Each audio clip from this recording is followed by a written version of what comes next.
All right, y'all, we are back, and I say we. I mean, Tyler and I are here. We do have a little buddy, a little friend of mine hanging out in the back here, and I got some good news about that here in a little bit. I'll key y'all in on some exciting information about our podcast / live YouTube show here at Let's Talk Fish. But we're back for another episode. My cohort, my co-host, Smoke, a.k.a. Sundrop, whatever you want to call him, big deer killer. He does it all, but he's actually fishing an event. Okay, he's got a BPT event down at the Harris Chain. Is that right, Tyler? I think so. I know they're in Florida. That's all I know. Yeah, okay. So down in Florida.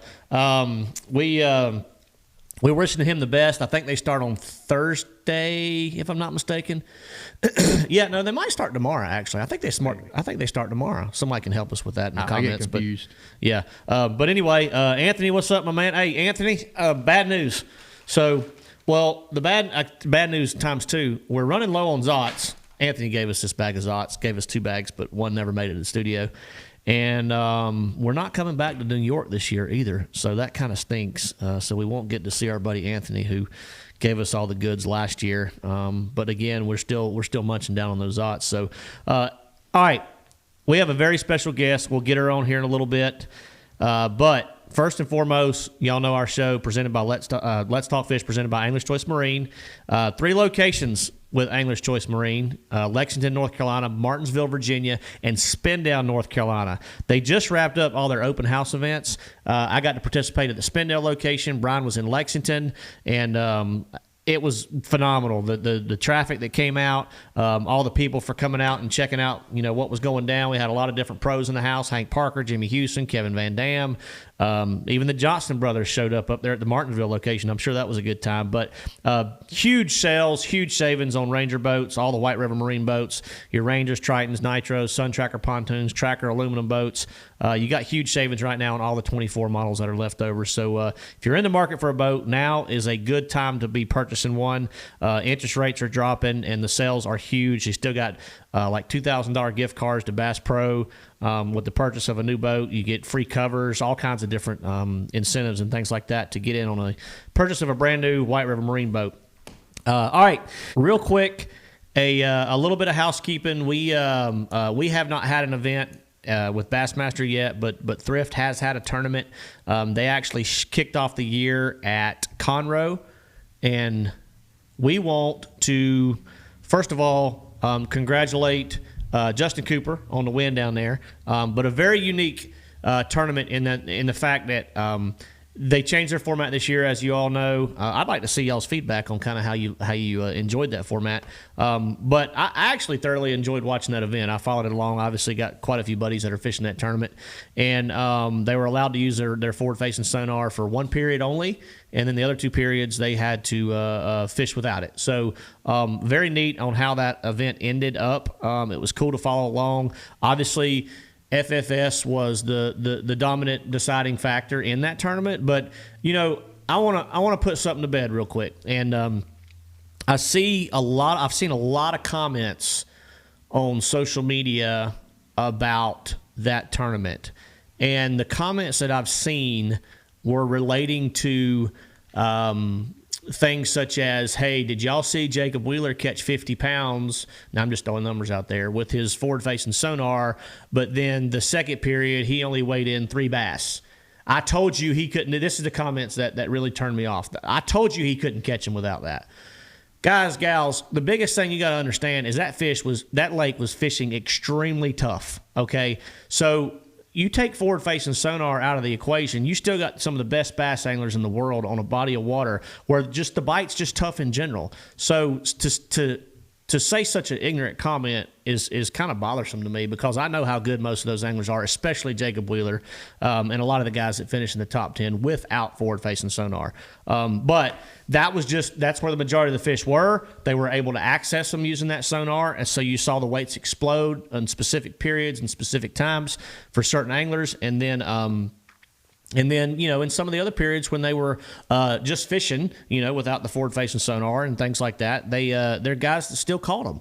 They didn't catch 50, 60 pounds, but they still caught bass, and they still caught some big bass. So it was a really cool event. It kept me dialed in. It kept me tuned in. It kept me interested because I wanted to see how these guys would change and adapt based on the fact that they had to face periods without using their live sonar, especially when you come off of a period where you absolutely crushed them, and then all of a sudden you can't use it anymore. So that was a pretty neat deal. All right, yes, I am looking a little more gray in 2025. It is another year, and my little buddy over here laughing at me. But we, hey, that's what bass fishing for a living does to you. So, but anyway, let's. We're going to get our guest on the line here in just a second, but best wishes to our little buddy Smoke down in Florida for the Harris Chain. I know Brian didn't have the tournament he wanted at Lake Conroe. I think he finished in the 40s, and the BPT's down to 60, 66. Is it 65, Tyler, 66? I think it's 66. 66 anglers this year, so... that's they're shrinking the field drastically. I think they're going to shrink it even more next year. So when I know Brian wanted a better finish, but I'm sure he'll bounce back. We all know Thrift will. But yeah, good luck to Brian down in the Harris Chain and all our other buddies fishing that event down in Florida. So we will kick off the season real quick here. I'll actually leave Friday. Unfortunately, I have to leave out on Valentine's Day, but part of what we do, unfortunately. But we will kick off the season, Bassmaster Elite season, next week on the St. Johns River, and we go back-to-back with Lake Okeechobee. Lake Okeechobee has absolutely been on fire as of late with this warm weather that they're having down there. The biggest thing that fires off Lake Okeechobee is, this time of year especially, is when you have some really, really cold weather for a week, 2 weeks, whatever it is, for an extended period of time, and then you have a drastic warm-up, and that's what they're experiencing right now. So, yeah, I cannot wait to get back down there. And, of course, I've had some questions. Are you rooming with Scott and Scott? Again, absolutely. I'll be with Canterbury and Martin for the season in 2025. We'll actually be staying at Hollywood's house down there at Okeechobee down in Clewiston, so that'll be a good time. But, yeah, looking forward to getting the season kicked off. And I've actually been fishing more in the off-season than really I ever have. Actually, once deer season ended, I've probably been on the water. Shoot, in the month of January, I probably went 6 or 8 times, and probably been 2 or 3 times in the month of February. That's a lot for me, Tyler. That's a whole lot. Yeah, I think I texted you the other week and said, man, you've been fishing more. Said you was proud of me, didn't you? Yeah, this off season, really the past month, than I think the past couple of years in the off season. You're right. I don't know why, man. The bug just hit me, and I wanted to get out on the water. And of course, the fish were biting, and fishing's been good around here, so it feels good to get out and catch a few. Thank you, Drunkwood. He did say Harris Chain starts on Thursday. Y'all, I want you to join in and ask some questions for our guest here in a little bit, because she is a extremely accomplished female angler, arguably one of the most accomplished female anglers in the sport today. But yeah, I'm gonna get you to go ahead and get it set up, Tyler, where you can get her on the phone here in just a second. And I'm gonna introduce her while you start doing that. Our guest has, so I used Tourney X to kind of pull some of her stats, which I was absolutely, God, it was unbelievable when I saw her stats. And she's fished, she kind of started fishing kayak tournaments years ago, and that's kind of been her main focus, her main deal. But she's got over 163 minimum kayak tournaments under her belt, with an astonishing 57 top tens, okay, with 8 wins. Now that's pretty amazing. And 8 wins, 57 top tens, over 163 tournaments. She actually just recently won a major event. Okay, the LBAA, excuse me, that we'll talk about here in just a second. And she's actually part of Team Toyota. She's actually on Team Toyota with us, along with a couple other gals that have joined the team this year, and super excited about that. But we're gonna get her on the line here. See if we can't get her in here and have a good chat with her. But if you hadn't figured out who it is yet. We obviously made a post on our Facebook page earlier today, but it is, I've already seen her name in the comments, but it is Miss Kristine Fischer, and she is she's a stick, y'all. I'm telling you. And if any of you are kayak fishermen, you got questions, anything like that, you're just starting to dabble into some of the kayak events and whatnot. She's going to be open for questions. I'm going to be shooting questions her way too. So, all right, everybody, we have Miss Kristine Fischer on the line. Kristine, can you hear us okay? I can hear you loud and clear. Awesome. I hope y'all can hear her okay, because, again, we don't run a very advanced ship in the LTF studio. Kristine was laughing at us, but she said, knowing you and Bryan Thrift, I'm going to quote you on this, Kristine. Knowing you and Bryan Thrift, I wouldn't have thought it would be any different. So I'm going to take that as a compliment. It is meant to be a compliment for sure. Yeah. But anyway, I'm glad to have you on the show. I'm glad you took time out of your schedule. And busy schedule is an understatement, because you have been nonstop since the beginning of the year, right? Have you even been home at all? I left I don't even know if you can call it home. I spend a month there out of the entire year, but I'll call it my little base camp in Tennessee. I was there for about a month and left early January, and I don't think I'll be back there until I might get to go there late April, but if not, it'll be September. Wow. Well, that's in time for deer season at least. Yeah, but I don't like deer hunting in Tennessee. I'd rather go back home to Nebraska. I can't blame you there.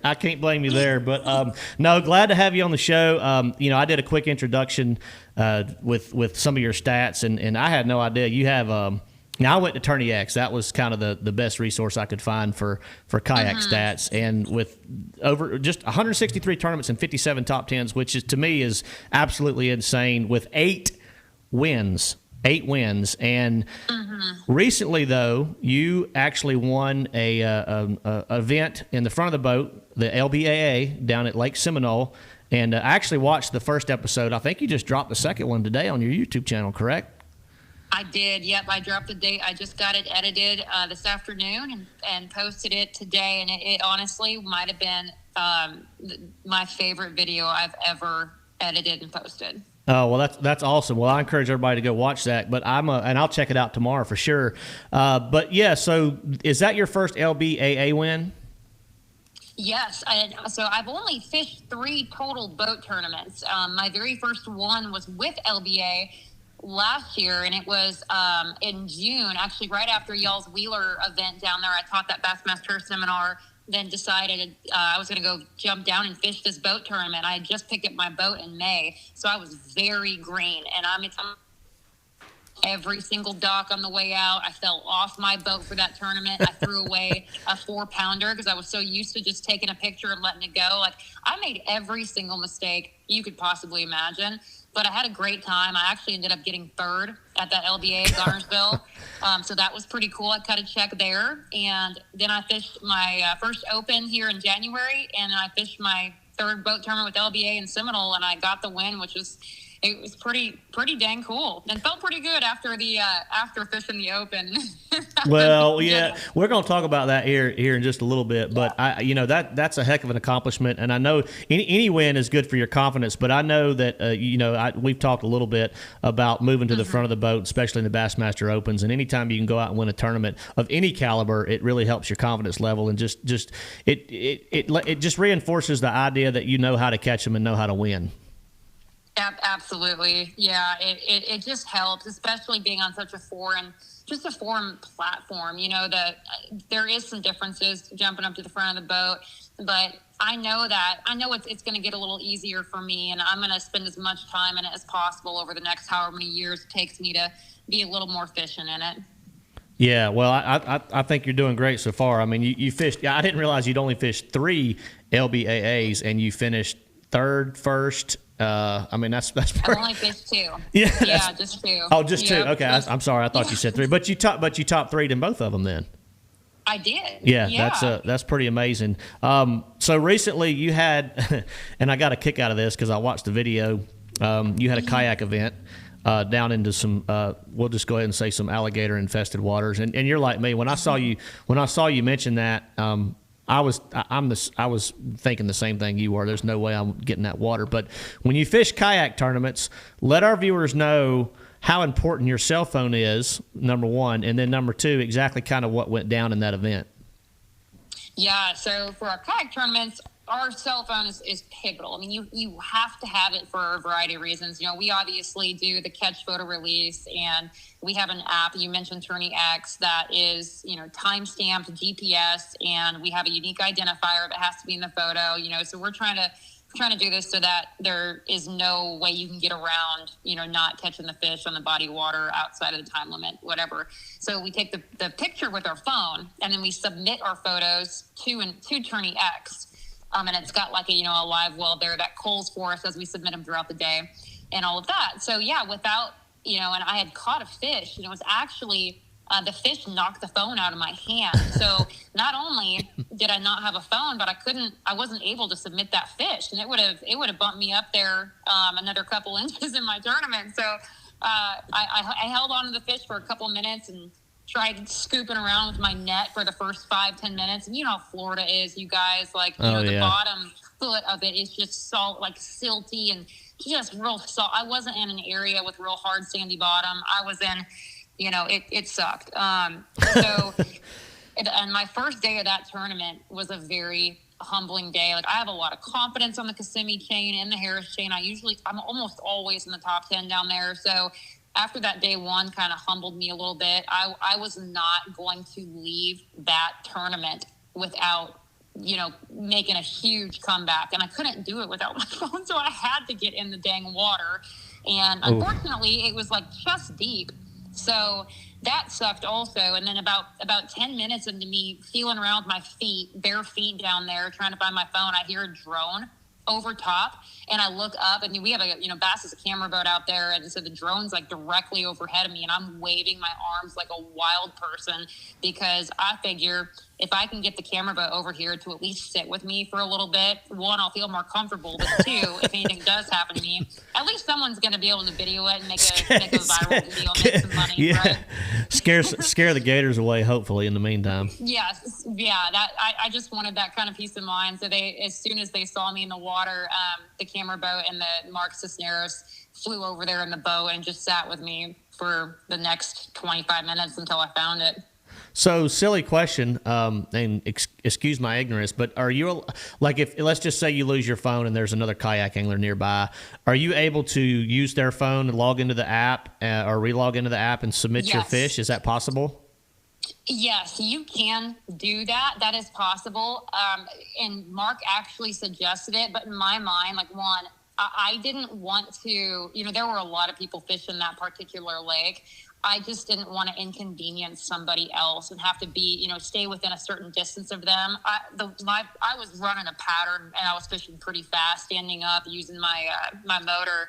And I just, didn't want to have to fish that close to somebody else and inconvenience them every time. And I was bound and determined to stay in there until I found my phone. Is that your way of saying you just really didn't want to share the juice with them? Oh goodness, no. I'm pretty forthcoming with information on the water. You can ask anybody I compete against. I'll tell you, if someone's struggling, I'll tell them, I'll give them the bait I'm using. I do that a lot. Well, that what people don't realize is when you're in a kayak, you can't just run across the lake to get help either. You know what I mean? Like, no. It's very time consuming, and if you're kind of dialed in like you were, the last thing you want to do is kind of abandon that deal and take the time out to do that. And fortunately, you found your phone and you were able to get it checked in, and then soon after that, what happened? About 2 minutes later, I caught a 4-pounder and then proceeded. I put up a bag, one of the biggest bags out of the 230 anglers on that second day, and came all the way back to 31st out of the 225 or whatever we had. Which for me, again, I was bummed because I knew I was on the fish to do really, really, really well. But again, after that first day I had, it was one of those very humbling days. I just went out and put my head down, and after, burning an hour in the water, and it kind of got me going a little bit, and I locked the spinnerbait in my hands, and put up a huge bag. So it felt pretty good. God, I like that, locking a spinnerbait in your hand. I love it. I love it. And a spinnerbait, hey, it's something. Obviously, it's not at the forefront of what we do now in this day and age, but it still catches giants. And I'm envious of y'all and a lot of the kayak events where the kind of the style y'all get to fish and kind of some of the areas y'all get to access, because we obviously can't get our 20-foot Rangers and things like that in some of those places, but. Gosh, that's that would freak me out.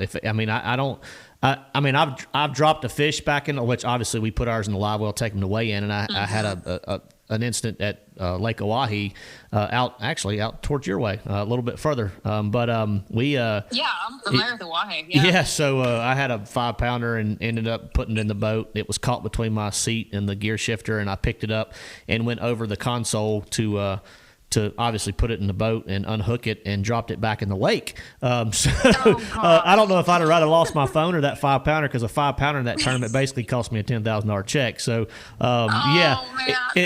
unfortunately, I couldn't jump in the water and get my 5-pounder back. So at least you were able to get your phone back, so it worked out. Well, I can't tell you how relieved it is for me to hear that you guys, the best in the business, make those silly mistakes too sometimes. Oh, I could write a book, Kristine, on how many dumb mistakes that I've made. And but anyway, let's continue to move. I could sit here and talk about your stats and your accomplishments and your credentials all day, but guys, gals, if you're not familiar with Kristine, you need to make sure you become familiar with her, because she's a force to be reckoned with, and she catches them everywhere she goes, whether she's in a boat or a kayak, on the bank, whatever. And you started fishing kayak tournaments how long ago? Gosh, it's been about 9 years now. Oh, wow. So it's been a little bit. And as far as moving to the front of the boat, you fished a couple tournaments in the LBAA, but the next thing I want to talk about is you have moved to the front of the boat in the Bassmaster Opens this year. Your first. Well, I know I haven't got to talk to you a lot. We've met just recently in person, kind of through our mutual sponsorship that we'll talk about here in just a little bit too, but. You, I know you a little gun shy, a little hesitant, a little nervous about it, but I think I've seen a lot of people comment kind of on your social media about when you were talking about fishing your first Open, and it's you versus the fish, and you got the experience to know that, and you went into the first Open, obviously with. It was an uphill battle, and then after what happened the first day and the way, it was really impressive, Kristine, because you weighed in a limit both days. You beat a lot of really good anglers, even with the penalty that you incurred on the first day. A lot of people may not be aware, but Kristine was it 4 minutes? Yeah, and then it was 4 pounds. Yeah, so half of my weight. So the harsh reality of being late to check in a Bassmaster Open or Elite event is 1 pound per minute, and if I'm not mistaken, I think after 15 minutes you're disqualified. So that's correct. Just to remind you on how many mistakes I've made, I was late to check in on the first day of the Bassmaster Classic in Knoxville, Tennessee. So that's one you don't want to do that. Yeah. Now I was only 1 minute late, but still, that's a pound. A pound is a lot. 4 pounds is a ton. But you bounced back, went out there on day 2, caught a limit. Had a respectable look. That's a very respectable finish, especially in your mind you got to tack on that 4 pounds because that's what you caught in reality, right? That's where you finished. So that's the way I look at tournaments. Penalties aside, you caught what you caught. So phenomenal first event. But tell us about that experience on fishing your first Bassmaster Open as a boater. Oh my goodness, Matt. So. I think I'd be willing to say that the Opens, and I knew this going into it, especially now, the last couple years, I think they're one of the most cutthroat, competitive, trails that we have out there in professional fishing in general. And I knew it was going to be tough. In Clarktail, I picked that Division 1, because, I fished all over the country the last 9 years, but ironically, I've never been on Clarktail. I've never been on the Tom Bigby. I've never been in the Upper Chesapeake, and I've spent 4 hours in the St. Lawrence. So I kind of wanted that blank canvas. I didn't want to go back to kayak history or history in any other lakes. And, the blueback herring legs have always been my Achilles heel. I've always struggled on them. So I kind of really wanted to make sure I was going to get my butt kicked this year and kind of help light that fire. And I think the thing I was the most nervous about for me, I was going to kind of set the fishing aside, but just the being in the water with, almost 200 other boats, the takeoff, running the lake with people all over the place, and just the nerves of that, even, knowing my first boat tournament, I bumped all the docks going out after grabbing my key thing to turn in. So I've been telling all my buddies that do the boating thing, I'm like, man, I just want pool noodles around my boat, not to protect my boat, but just I don't want to hurt anybody else's boat and scratching it. I'm gonna be the one that, back in the truck trying to hurry up and do that flawlessly. And, that was where my nerves really were. But to be totally honest, when we were sitting there and getting ready to sing the national anthem, the nerves completely, I just said a little prayer in my head and the nerves completely dissipated. And all I could feel was this overwhelming gratitude for the opportunity. It's been a dream of mine ever since I, fell in love with bass fishing, to be able to compete in that event and those events. And that's all I felt was literally just gratitude. And I knew that it was not going to be easy, but I was going to make everything I could of it and just take every opportunity to learn and just get better each time. And the nerves were just gone. Even after being late and all the things that kind of went down there, I had Dalton from Bass with me doing some filming and stuff, and I think he'd agree. We had a great time on the water, but it was I'm just a walking hot mess, I think, just with life and everything I got going on. So but it was a great experience, and I learned a lot from it. And I think one of the bigger takeaways, it was obviously freezing cold. I've never been there. After my first day, I was in the weigh-in line, and there was a couple guys ahead of me. And I don't know a lot of the guys in the opens. I know a handful of them, but they were talking, and I recognized on day 2, I kind of came back, and I recognized one of the guys. I actually caught more than he had done the first day before my penalty, but he put up a bag on the second day. And as he was walking by, and he caught 17 pounds the second day, as he was walking by, the guy's like, hey, did that work? And the guy's like, yep, that adjustment helped. He's like, yeah, I told you. And I was like, gosh, so it's like, man. And I found out later, I practiced 50 miles from the weigh-in, way, way, way up north, way up north. That's the only place I practiced. I was just kind of going back in my head how I would do it with a kayak. And I kind of come to find out that 95% of the people were down, within several miles of the ramp, right, way down south. And they said in the herring lakes, those bigger largemouth. And I knew, winter fishing, I knew they'd be in the ditches somewhere. I was fishing a lot of the ditches. I was fishing around bait, but I just kind of got the feeling, and I didn't see another competitor basically the entire time. And that probably should have cued me in on something, but I'm kind of lone wolfing it out there. It's kind of just me going on, whatever I think is gonna work, and I didn't have that figured out at all on Clarksville. So that was a big eye opener to me, and just something that I can take into the next one, hopefully.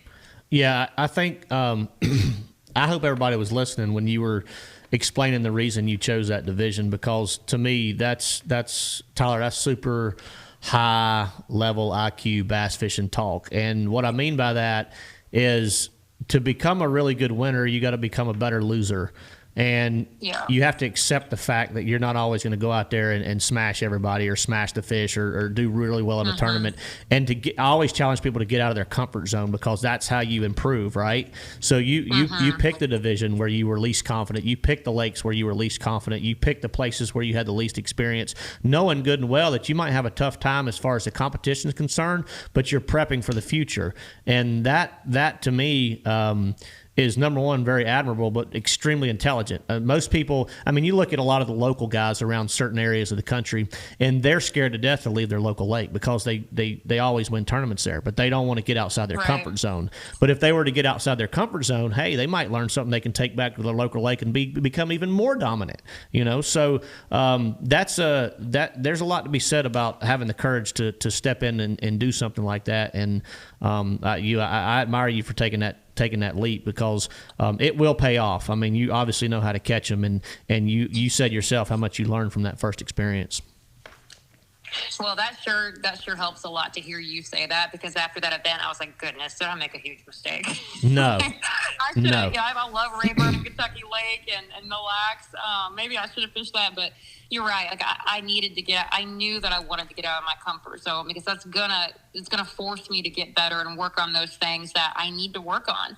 So, doing the scope thing in my boat, I knew Clark's Hill would be a great opportunity to do that, and it sure as heck was. And I have to force myself to kind of get out of that comfort zone and what I like to do if one day I want to be successful at this. So that means a lot to you say that. And it's just reaffirming that I probably made the right choice. Oh, 100%. Yeah. And we're behind you. And I hope, a lot of those guys, like you mentioned about the guy making the comment, hey, did that work? The guy helped him out, gave him a tip. Maybe it was a cadence tip or location, whatever it was.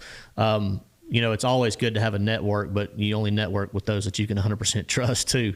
I made that mistake in the past. Yeah, we've all kind of learned through experience on that front. But do you have anybody that you work with in the opens or chat with, share any information? No, I've got Anastasia. Annie and I, we fish very differently. But really, that's it. And with the kayak stuff, I've got a couple of buddies that we definitely we don't share location stuff, or if we do, it's kind of one of those unspoken rules. Hey, I'm fishing here, you don't go there, or if I know my buddy's really catching them in this area, I won't go there. But it's really nice to have those really good anglers, that you can soundboard and say, hey, I've been doing this isn't working, or this in kind of like, it does help. And I don't have that in the opens. And sometimes it helps, sometimes it doesn't. Like, I'm a big believer. I don't like the dock talk stuff, right, but it's just nice to be able to talk through, kind of just talk through your strategy to somebody that you trust and is it also is a good, strong angler, and just kind of soundboard a little bit. And I always do appreciate the ability to kind of do that, a little, but I don't really have that in the opens, and that's okay. It'll be okay. It'll just kind of, it is nice to have it. And I definitely realize how nice it is to have it now, with the kayak stuff and the other stuff, but yeah, no, 100%. It's just part of it. Yeah, 100%. And you're right. I mean, the more you do on your own, the better angler you become in the long run. But and I say, information is only as good as the resource that you get it from, and that's that is very risky in our industry, as we've all learned. But at the same time,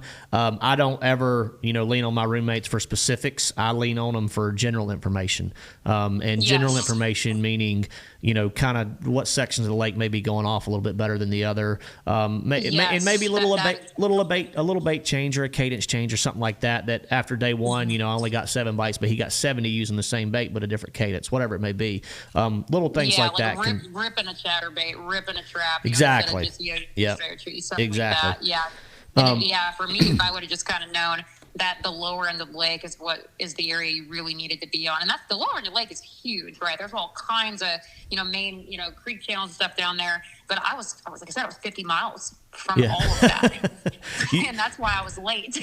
Well, you were definitely taking the kayak angler's approach, kind of getting in those more hard to reach areas, and you were still doing it, in your Ranger too. So. Yeah, that's exactly right. And I stuck way up. I love fishing, stained water. And I think I got a false clue in practice. I caught a 6'8" cranking way up north. One massive largemouth. And the thing, and so I think that gave me a little bit of a false clue. Yeah. And the only other, I ran into one other boater up there at the ramp, and he's like, man, I've got 1 or 2 bites the last 2 days. And I was getting bites. So in my head, I was like, you know what? If it's fishing, I thought, I had no idea. I didn't have a pulse on how Clark's Hill was fishing. I thought it was really, really tough, because the one person I talked to said he had 2 bites. I knew it was kind of tough for me, but I got that big largemouth bite. And, I didn't know that guys down the lake were catching 50, 60 fish a day. So who did you talk to that only had 2 bites? I don't know his name. It was an older guy. It was super nice. No, I just, maybe you can write him off now. So. Oh, yeah. We were kind of dressed up like the freaking marshmallow man. It was so cold. I wouldn't recognize you if you were down there fishing, honestly. No, I'm just kidding. But I always pick on Thrift because he never gets a bite in practice ever, and then he weighs in 100 pounds in a tournament, So, but oh yeah, I know guys like that too. Yeah, no, but in all honesty, I mean, I think you did great, but you've got a couple more tournaments coming up to look forward to. Well, you've got a ton of tournaments coming up to look forward to, but the next Bassmaster Open, and that's Division 1, correct? Yep, it's on the Tom Bigby River. Tom Bigby, yep, Tom Bigby. Well, I've never even fished a Tom Bigby that I'm aware of, but that connects Pickwick to Bay Springs. Is that right? Yes, it does. Yeah, but we're so just for context, I think we're like 85 river miles ish from Bay Springs and like 6 locks. Oh, okay. Oh, wow. Oh, yeah. No, that's a whole different section of river. Yeah.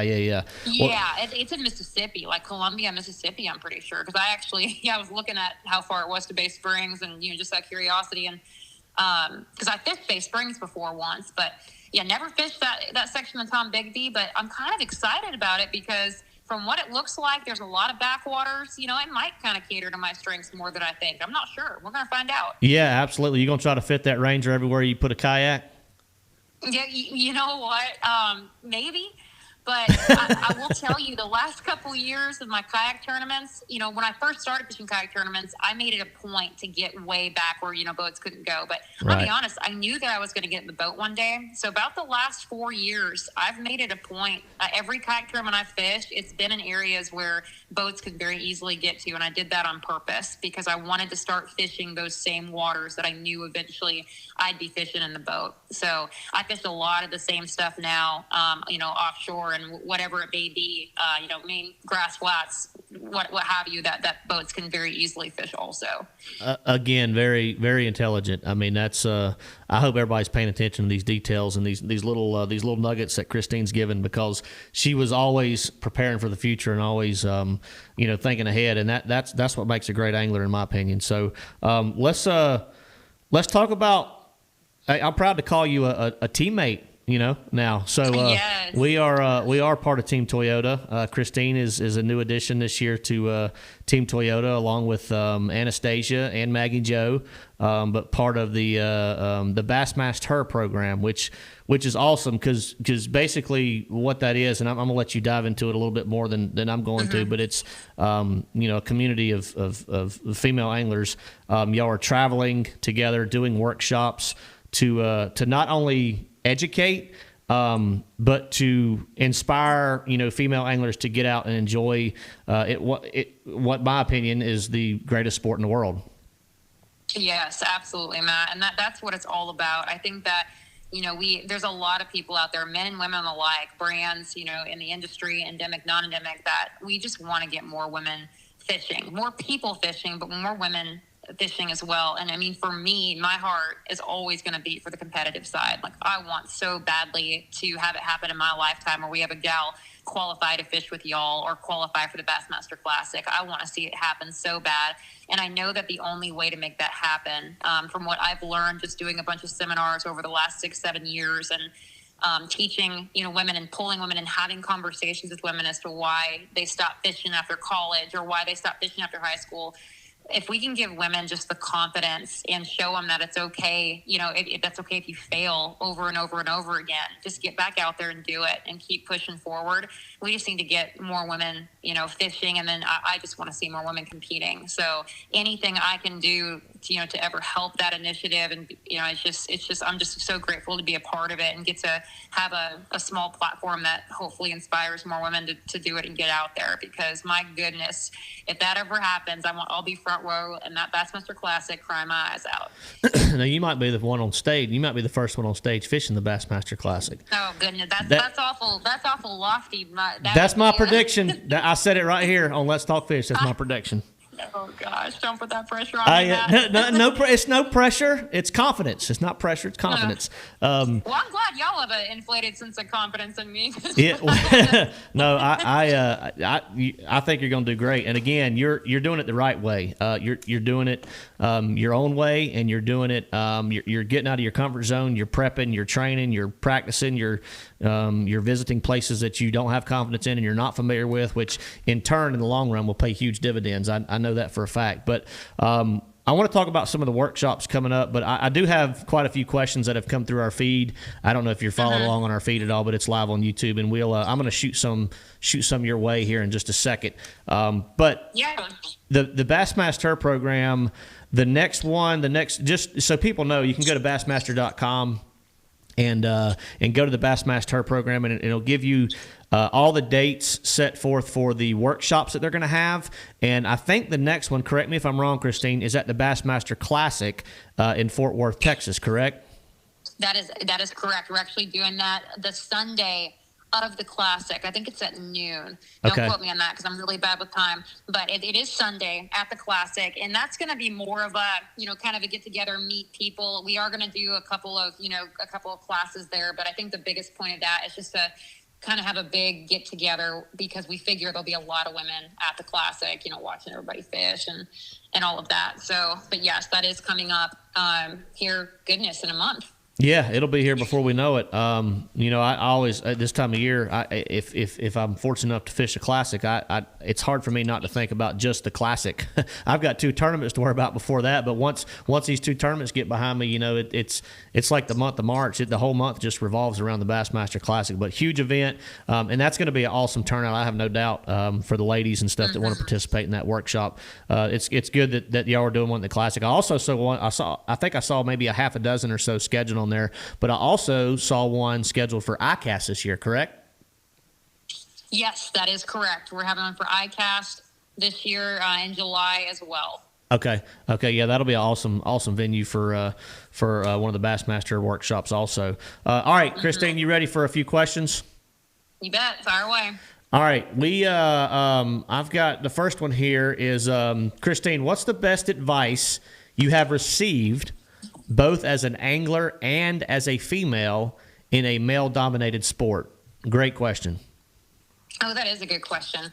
I think the best just overall general advice honestly came from Dave Mercer on a podcast with him last spring. Wait, what? Dave Mercer? Yeah. Yep, it really did. And I know that might come as a surprise to some of you, but no, it was one of those things that I just didn't forget because after our this was actually off the record. We were talking after the podcast, and he said we were talking just about the opens and just like some of the pressure that's out there. And he said that just don't ever forget that you have the ability to make a positive impact regardless of what the leaderboard says. And I look at people like Brandon Polinick and Carl and Maddie Wong and some of the people that I follow that Brandon Polinick shows up to celebrate the winner even after a really bad event. Yeah. And that's something that's always really stuck with me. And Carl, he and Kayla are good friends of mine, and just seeing the heart come out through some of the tough, because fishing is cruel. I mean, as well as I do, it can be so cruel. Very much. And just knowing that you have such an ability to make a positive impact regardless of how you do in the tournament. And it's one of those things that I've always tried to carry with me, and how we act off the water, I truly believe is more important than how we act on the water. And like you said, learning how to be a good loser, I believe, is 100 times more important than learning how to be a good winner. Yeah. So I think that kind of wraps up just the best overall general advice, as an angler. And, I just love people are always watching. When we get back, we have people that follow us and look up to us. And I think just keeping that in mind and how we can be a light and build our character through the tough times, and the losses are what helps build that more than anything. And then I would say the best advice as a female angler. This actually I used to work at an archery shop. I was a bow tech a long time ago before I started doing this. And I was the only female corporate wide in this shop, this retailer. And it was hard. I mean, I was in my early 20s, and I had a lot. I'd answer the phone, and I'd have customers point blank ask for a male associate. And that was back when it was very offensive. I took personal offense to it back then. Yep. And I remember being so discouraged because I felt like, I knew what I was talking about. I loved archery.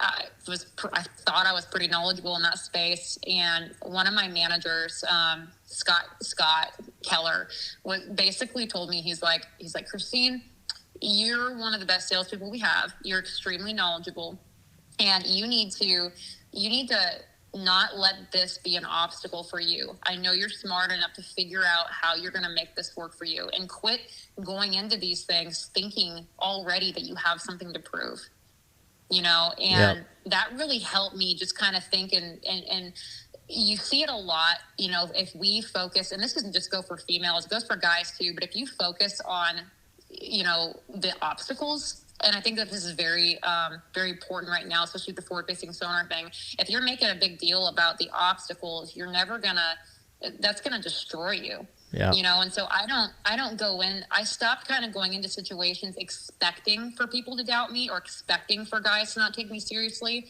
Instead, I don't even let that become a thought in my head anymore. If they do, that's on them. But it's not going to change my attitude or discourage me from doing what I love, if that makes sense. Oh, absolutely. No, that's great advice. And, I used to sell boats when I first got out of college, and I was trying to make it as a professional angler. I was selling boats at a local dealership, and I had, people would walk. I was in my early 20s, and people would walk in that were in their 50s, 60s, 70s, whatever, looking for a new boat, and they immediately didn't want to talk to me just because I was a young whippersnapper. You're a kid. Yeah. Yep. So, in all honesty, that kind of just shows ignorance in a roundabout way. I hate to be, kind of call the pot, the kettle black, whatever.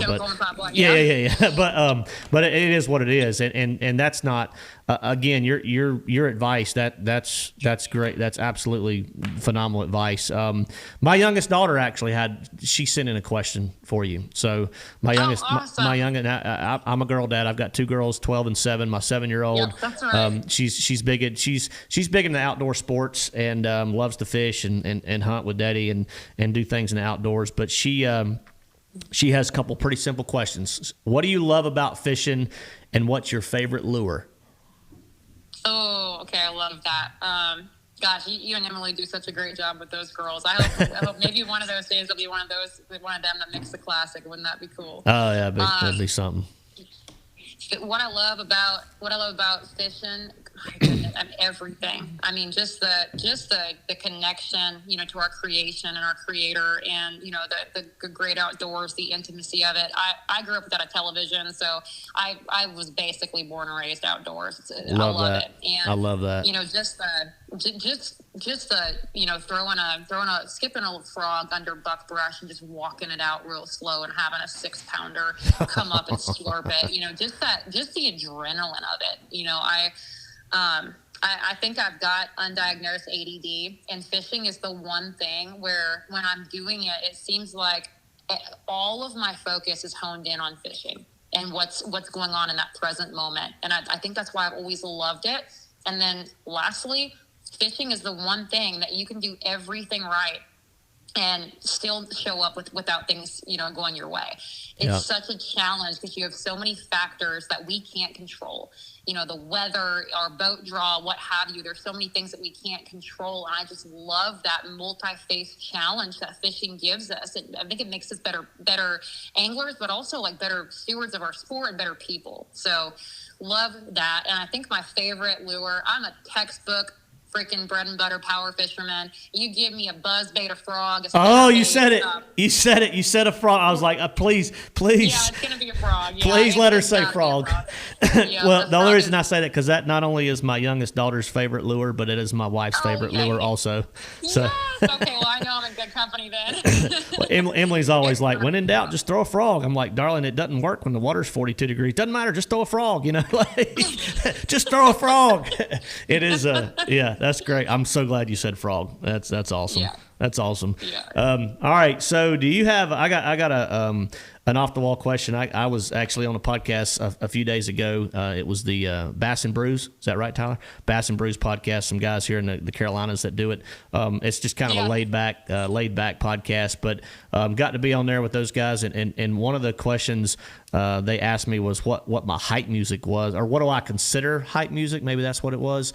When I'm driving to an event or going to the weigh-in or going to whatever it may be, to get you pumped for a day of tournament fishing. And we were joking about Tyler here, my buddy in the studio, said that Brooks and Dunn was his hype music. Do you consider Brooks and Dunn hype music? Brooks, are we talking like what album? Would definitely depend on what album Brooks. Oh, okay, okay. Like, so I either want to grab a case of Bud Light and peel the labels off at a bar. Okay. Or I guess, I don't know if I consider it. My Maria's pretty good. I mean, I could get pretty hyped up to my Maria, I guess. Okay, all right. I had to ask you that because when he said that, I just started laughing, and when he said Tyler's the one that said Brooks and Dunn was his hype music, I just kind of chuckled because since it's Tyler. And anyway, so what is? It's better than Gary Allen, I guess, because Gary Allen makes you just. I mean, that's interesting, Tyler. I'm learning about it. So what's your hype music, Kristine?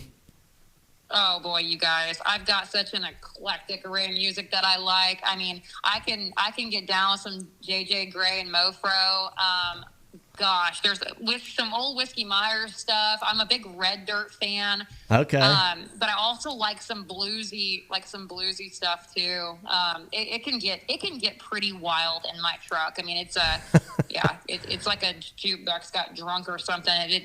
Nothing makes sense what I play, but I do love music. I'm a huge music junkie. Okay, well, we're going to narrow it down. I'm going to put you on the spot. You make the Bassmaster Classic in 2026. I knew you were going to ask that. You're going to get an email, okay, from Mr. Jesse Dolan that worked with Bassmaster about what you want your walk-up song to be. So you have to pick one walk-up song to the Classic, your intro song to the Classic. It's, I'm going to be totally honest. I've thought about that a little bit, and I kind of bounce back and forth, but I'm going to be totally honest with you. I feel like if I make the Classic, it is not going to be of my talent, but that's a God thing because I don't feel like that's ever going to, if God wants me to fish the Classic, he's got to pull some miracle, so it's going to have to be like some Christian rap song or something, probably. Okay. I'm not sure. Fair enough. Well, you've got the talent, and I have no doubt that you're going to be on that stage one day. And you're not only a great angler, but you're a phenomenal role model, especially for all the young females getting into the sport. And that program, that program keeps growing. And obviously, as a girl dad, I'm partial also, and I've got my youngest who enjoys all her time in the outdoors. My oldest is, she enjoys to go fishing with us at the neighbor's pond and things like that too. And anytime you get to spend time in the great outdoors is a good time. And unfortunately, it's not all the kids don't get the opportunity to do that anymore. And a lot of them don't even know about the opportunity. And that's kind of what we're all here for, is to expose them to the opportunities that are out there. And the youth fishing programs, the BassmastHER program, the high school and junior fishing teams, things like that. It's still surreal to me that kids can get a scholarship to go to college and fish, but the opportunities that are out there now, I think our job as ambassadors of the sport, and y'all do a phenomenal job, is making those aware of the opportunities. A lot of people, you'd be amazed how many people don't even know the opportunities exist. So giving them the confidence and the awareness to understand that the opportunities are out there. Yeah, absolutely. Getting kids off the screens and off of social media. That's a double-edged sword for me. I know we got to have it to do what we do, but sure. My goodness, I'm kind of old school when it comes to how I grew up, which is very tech-free. Again, without a TV and no video games.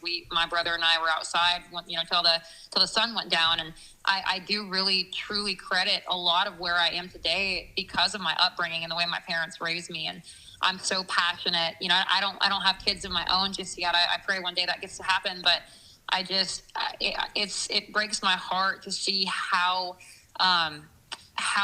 large of a role screens play in our youth. And because you and I both know, and a lot of the anglers listening on this podcast, that grew up, out there hunting and fishing, whatever, anything to get you outdoors, how just, integral that is to our lives and to keeping us, I think, sane and grounded and connected in such a deeper way. So I'm totally with you there. Well, for sure. And a couple comments. I know you may not be able to see the feed, but of course, Wesley Gray's on here. She said to tell you hello. That's a mutual friend of ours. She was actually she was a poor girl got blessed to be my marshal one day down at Lake Seminole. That's what she said. Yeah, where you recently won, but it was down at Lake Seminole, and but no, we had a good time that day. Amanda, wants you to know that she said a 6-hour BassmastHER seminar just wasn't long enough because it was such a good experience, super knowledgeable, and she didn't want it to end. But a lot of kind comments on the feed. I've got a local buddy of mine here, Jody Wright. He actually hand ties jigs and things with Catcher Lures, and he said. You're super motivating. He wants to get back on the water this weekend immediately. So, that's the goal right there. Yep. And the weather has turned nasty again in the Carolinas. It was like in the 70s last week, but now it's in the 40s and raining every day. So, I'll be headed down to Florida on Friday. So I hope it's a little sunnier and warmer down there. But Kristine, I can't thank you enough for coming on. I think this has been it's been a great show, and I know you're super busy. But again, I'm proud to call you a teammate with Team Toyota. How do you like your new Tundra, by the way? I'm telling you what, I love it. I'm such a truck gal. My first vehicle when I was 15 was a '94 Silverado, and I love that thing. And so to get in a Toyota, and they have that reputation of being so reliable. And I travel alone a lot on the road, and I don't like to be that damsel in distress on the side of the road when things breaking down. So having a Toyota just really does give you the confidence where you're going. It pulls my boat like a dream. It's awesome, and honestly, to have a brand like Toyota that gives so much back to our sport. I don't think a lot of people really understand, with the Bonus Bucks program and just what they do for fishing in general, all through all levels of fishing, high school, college. It's incredible. And I love to be able to be part of a brand that shares those same values as we do. Yeah. And 1,000%, I've actually said that on the classic stage before about how people don't understand how much Toyota gives back to our sport. And I always say, I'm not going to sit here and try to sell you on every sponsor on my jersey, right? But we're going to sit here and always encourage people to spend money with the companies that take care of our sport. Support us. And exactly. And they're putting it back into our sport. And Toyota is by far the only vehicle manufacturer in the world that does that much for our sport. And it pays you to fish, like the Bonus Bucks program. Like you said, it pays it amazingly every level almost, and that's a big deal. I mean, I've known guys that have made thousands and thousands and thousands of dollars just for driving a Toyota. And it's not just a Tundra. I mean, 4Runners, Sequoias, Tacomas, they're all eligible. So, but yeah, and the Toyota Owners Tournament, was that your first experience at the Owners Tournament this year or this past year? It was. And wow, I mean, that blew me away. Wow, that's all I got to say about that. That was incredible, and I can't wait for the next one. I just love, we don't even get to fish it, but I don't want to. I mean, I love just seeing all the anglers come up and what Toyota lays out the red carpet for the anglers on that one. It's a very cool experience, and I can't wait for the next one. Yeah, they really do, and I always encourage all my buddies and that have eligible vehicles to make sure you set a few days aside to go fish that event, because it is a great event. Toyota does an awesome job with it. They have every year, and they continue to do so. So, again, Kristine will let you go, but I can't thank you enough again for being a guest on the show. Wishing you the best in your next event. Your next event, you got one next week. You told me you had a week off, right? Just a week? Yeah. I got a week off, and I'm in Texas now for. There's nowhere else I want to be if my schedule allows in February or March than Texas. There you go. I think it's the best fishing in the country, and I'm going to fish as many local tournaments out here as I can. I've got one on Palestine next week, which is, right up my alley for what I like to do. And, it's a good time to be in Texas this time of year. Water temps are 52, 53. It's going to get. Oh yeah, it could get crazy down there in Texas for sure. It usually does, yeah. It's a good place to be. Well, we're all wishing you the best, Kristine, and again, thank you for becoming such an inspiration to all the female anglers out there, and continue killing it. And I hope I'm retired by the time I'm competing against not just you, but all the up and coming female anglers that I know are going to make their presence known on the classic stage one day. So I hope so. Wish you the best, and if you ever need anything, my phone's open, so we're here to help. But again, I hope we're talking again in a couple weeks about some more big dubs coming your way. I hope so too. I can't thank you enough for having me on and kind of giving Bassmaster a little bit of a spotlight on y'all's podcast, Matt.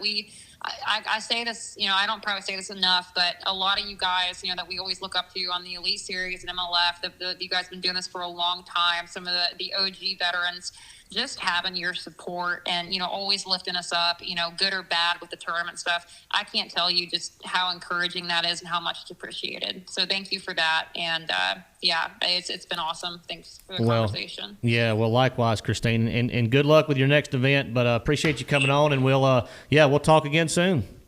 That sounds good, Matt. Y'all take care and crank that Brooks and Dunn for me. Yeah, we'll do it. See ya. All right, bye, guys. All right, y'all. So we do still have our trivia question. Everybody don't just jump off. But we do have a trivia question tonight. We've got actually one of Tyler Ward's sponsors that is going to support the trivia giveaway tonight. And Tyler, real quick, again, a big shout out to Kristine for coming on, man. That was an awesome conversation. And I saw a comment on here that she could give me a run for my money as far as talking's concerned. But what do you think, McCoy?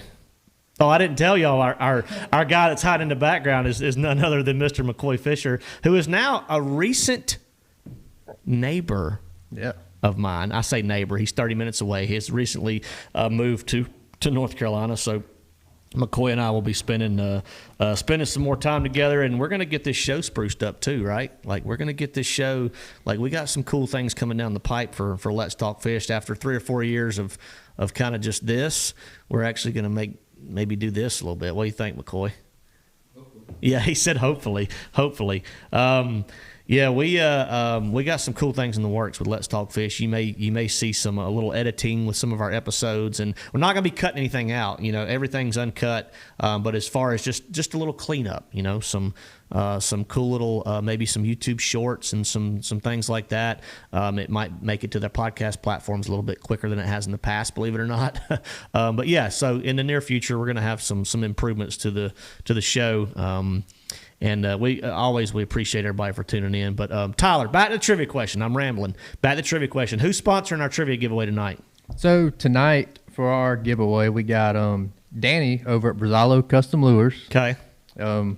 Has put up a $60 package. We're going to be giving away some of our brand new 501 jig, which is our new compact series. Okay. With a stout hook in it. Still flip it on heavy line, but everybody's going to more compact size stuff. Get you more bites. Also, the new released Weed Whacker Buzzbait. Weed Whacker Buzzbait. Yes, sir. Which is the downsized clacking style buzzbait. It's one of a kind on the market. Ain't nothing else out there like it, and it gets bit. I mean, I'm just telling you, it gets bit. All right, so a prize pack from Brazalo Custom Lures. All right, one of Tyler's partners here at the show, and worth $60+ roughly. Yes, sir. That will be the trivia giveaway tonight. All right, so if y'all are ready, I'm ready. I'm not going to give you the answer, but I'm ready for the trivia question. First correct answer that comes across our feed that Tyler and I see will be the winner. You're going to send us a message with your shipping information, and we'll take care of it from there. All right, here we go. So as y'all know, we had Miss Kristine Fischer on as our guest tonight, and she's fished. She had I spouted off her stats earlier, but over 163 kayak tournaments under her belt with 57 top 10s and 8 wins. In all her kayak events and all her success as a kayak angler, I need to know what her largest bass was in pounds and ounces weighed in a kayak event. In pounds and ounces, I know they measure them in inches, but she actually weighed this one also. But in pounds and ounces, I need to know what her largest bass was weighed in one of her kayak events in pounds and ounces. So y'all go. We're looking for it. Oh, boy, here they come. Ooh! It says 9 pounds, 20 ounces. Oh, we're all around it, but we ain't on it yet. Let me know if you see it, Tyler, okay? Hadn't seen it. Again, this is for a prize pack from Brazalo Custom Lures, jigs, buzzbaits, all kinds of goodies, valued at over $60. Yeah, we don't have it yet. Not yet. We don't have it yet. Ooh, we're getting close. Man, this might take a minute. Yeah, it's taking longer than expected. It's a good thing I didn't ask the weight in pounds and ounces plus the location, because that What you looking at? Oh, you forgot the answer? Did you forget the answer? I showed him the answer at the beginning. Yeah, we don't have it yet, though, as far as I'm concerned. I mean, I don't think we have it. I'll give y'all a hint. I'll tell you how long it was. It was 24 inches long. So that should narrow it down a little bit for those experienced anglers that catch some. What? No, I ain't seen it yet. No.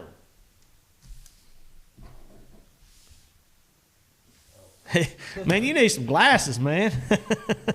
It's close. We still got it close. Pounds and ounces, y'all. Don't give us tenths or anything like that. We're not doing tenths. Jabber hammer, we ain't doing tenths. Pounds and ounces. Oh, I see it. We got it. We got it. Now, I swear this is a return winner. But it is 9 pounds, 1 ounce. Brandy Gibson. First one you see? Yep. All right. Brandy Gibson, you are the champion. Unfortunately, our buddy Jabberhammer had 9.01. So to me, that's intense, right? Yes. Okay, that does not count. No. Unfortunately. 9 pounds, 1 ounce. I saw a 9.2 earlier. Tito's had 9.2. Not to be confused with the vodka. Tito's, Teedos. Tito's NC Angling Adventures. But congratulations, Brandy. Send us a message to the LTF Facebook page with your shipping information, and they'll get that prize pack out to you ASAP. It was 9 pounds, 1 ounce, and it was 24 inches long. And I'm sitting here thinking, I've seen some 24-inch long fish that have weighed 7.5 to 8.5 pounds. And I asked Christine when I asked her that question, I said, that sucker was round, wasn't she? And she said, absolutely. She said it was built like a cinder block. So, all right, 9 pounds, 1 ounce was the correct answer. We do have our winner, Brandy Gibson. Again, send us your information through our Facebook Messenger on the LTF page, and we'll get that prize pack to you ASAP. All right, that's it. We can wrap it up. Tyler, you ready to wrap it up? Let's wrap it up. You want me to wrap it up? You want to wrap it up? You can wrap it up. I'm you hungry. Want me to wrap it up? Oh, you're hungry? Yeah. Yeah, him and McCoy are going to grub. But y'all, appreciate everybody tuning in. Christine, thanks again. Big shout out to her for coming on as our special guest tonight. Good luck to Smoke, a.k.a. Thrift, down there at the Harris Chain. They start on Thursday, so y'all can follow along on his tournament on the MajorLeagueFishing.com website. I'll be leaving Friday for Florida for 2 weeks, back-to-back events, so we will not be back in the studio for several weeks because y'all know just as well as I do that Thrift will not come in here and do a show without me here. It's. I don't know why he just.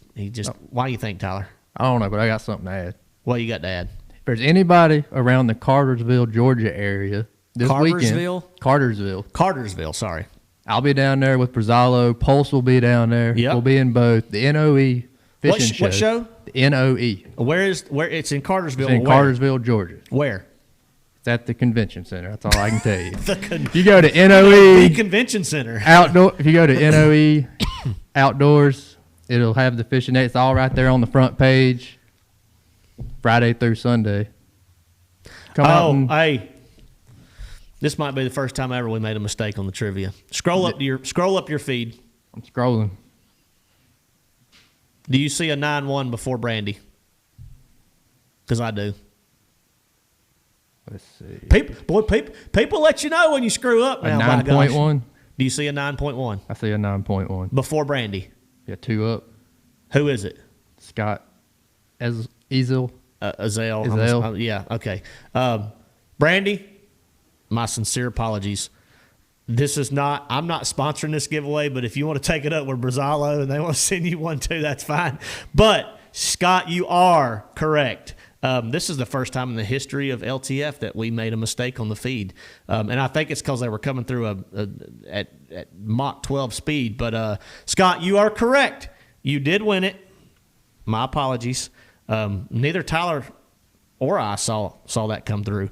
But we photo finish. Yeah, I like it. Academic Mailbox said it's a photo finish. Well, unfortunately, one has to go up above the other one. So, Brandy, I hope you see that in your feed also. Again, apologies to Brandy, but Scott, you are actually the winner of our trivia giveaway tonight. People are going to hate me and you. You're guilty too. Yeah, we both missed it. But for screwing that up. Again, it's not like we gave away a $100,000 Ranger or something like that. We gave away a $60 prize pack. I hope you'll forgive us, Brandy. But again, Scott, you are the winner. Send us a message with your shipping information to the Let's Talk Fish. This is the first time I've ever had to do this, so I'm kind of chuckling. But send us a message to our Let's Talk Fish Facebook page with your shipping information. And we will get that out to you ASAP, or Prezalo will get that out to you ASAP. But all right, y'all, we appreciate everybody for tuning in. And when we can't go fishing, we'll sit right here on Tuesdays and talk fish. See y'all soon.